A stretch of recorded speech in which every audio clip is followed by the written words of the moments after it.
Now, Ashok Khemka has raised a series of allegations. Let's just go through these allegations one by one. Randeep Surjewala, the first allegation. Now, the registration of the deed, the land deed, on the 12th of February 2008 was for the purchase of land for 7.5 crores in a village called Sikopur in Gurgaon. This land originally belonged to Omkareshwar Properties, and they sold this to Skylight Hospitality, that is the company which is owned by Robert Vadra. The allegation is that this sale was done on the basis of a false document. In other words, the Haryana government, which oversaw the sale of this land, accepted a false document and allowed the transfer of land to take place. How do you respond to this, sir? Vishnu, in our quest to level fanciful allegations, I think what we are doing is we are muddling the truth. The facts are like this. Okay. Mr. Ashok Khemka was transferred. His whole foundation is that he was transferred because he was a whistleblower in this case. On 1st of August 2012, the High Court indicted him and issued a bailable warrants against him for not adhering to his duties as Special Collector under the Land Sealing Act. Consequently, gave a decision that a fresh Special Collector should be appointed because Director Consolidation is also a Special Collector. Government proceeded to transfer him on 11th August 2012. Till date, no mention of Mr. Vadra's or anybody else's property comes in.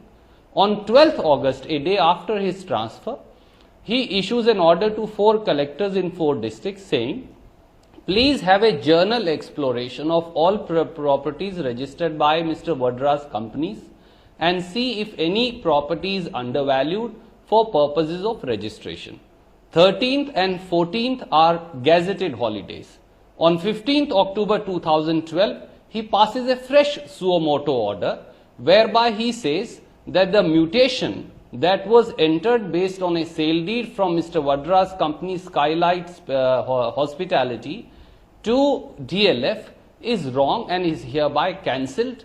We get a committee of 3 senior most IAS officers constituted. The committee gives 3 findings. Number 1, Mr. Ashok Khemka passed these orders after he was transferred. B, he was transferred because he refused to obey High Court's orders as also perform his own obligations. C, he passed these orders without hearing anybody and passed these orders suo motu.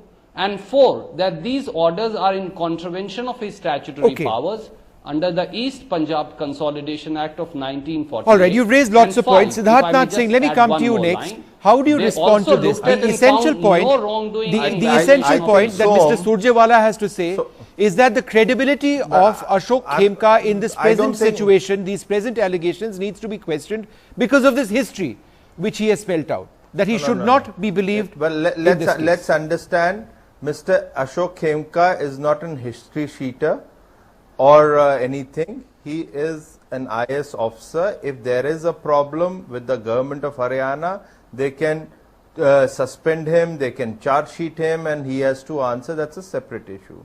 Now, what he has raised, which Mr. Surjewala refuses to answer in any of his any of the debates which I have seen or counter arguments, the key point is there is a sale of land in Haryana where a company, forget for a minute it is Robert Vadra, there is a company which has a balance sheet of or a paid up capital of 1 lakh of rupees. He gets an overdraft facility for 7.94, which is an afterthought, let me also say that, because subsequently in the balance sheet they tried to put an entry. Then he issues a check, not his own check, from his own company.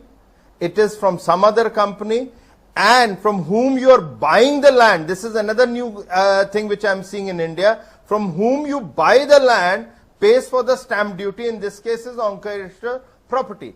Now, in this light, why somebody has done this? Can I say one thing to what Siddharth is saying? No, please answer that question. No, he will, and therefore that is my second point. Siddharth Nath Singh, you've raised 2 questions. Siddharth Nath Singh, this is a complicated legal issue. You've raised 2 points. which brings me actually to the second set of allegations which Khemka has made. And Mr. Surjewala, I'll come to you next.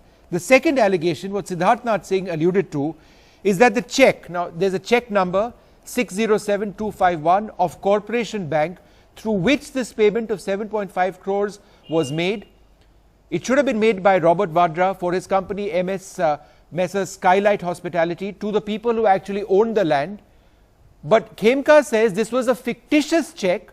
The number which was shown was possibly inaccurate, it was incorrect, and besides anything else, this check may not even have been encashed, and therefore this land deed is entirely illegal. That's the allegation. Mr. Surjewala, why don't you respond? Vishnu, I must tell Siddharth as also your viewers, in our quest to malign with a brush everybody, we should not lose sight of the facts, and the facts are these. Has government of Haryana, as far as individuals go and companies go, I think Mr. Siddharthnath Singh knows much more facts about the companies. I am not here to answer on behalf of the two private companies, since it's a transaction between, say, two private parties. As far as government of Haryana goes, I have to see three things. Was in any way any law violated? A 3-member senior IAS officers committee has looked at it and has found that not even a single rupee of registration fee has been lost. The properties were not undervalued. Has my license fee paid in total? Yes, it has been paid in total. Has the state lost anything? The exchequer has not lost a single rupee. As que prosecuting somebody in absentia, whether it's Mr. Vadra or anybody else, Mr. Siddharthnath Singh seems to know more about records of the company. There are other forums to discuss and debate these issues. Somebody had already gone to Allahabad High Court. It's a year-old matter.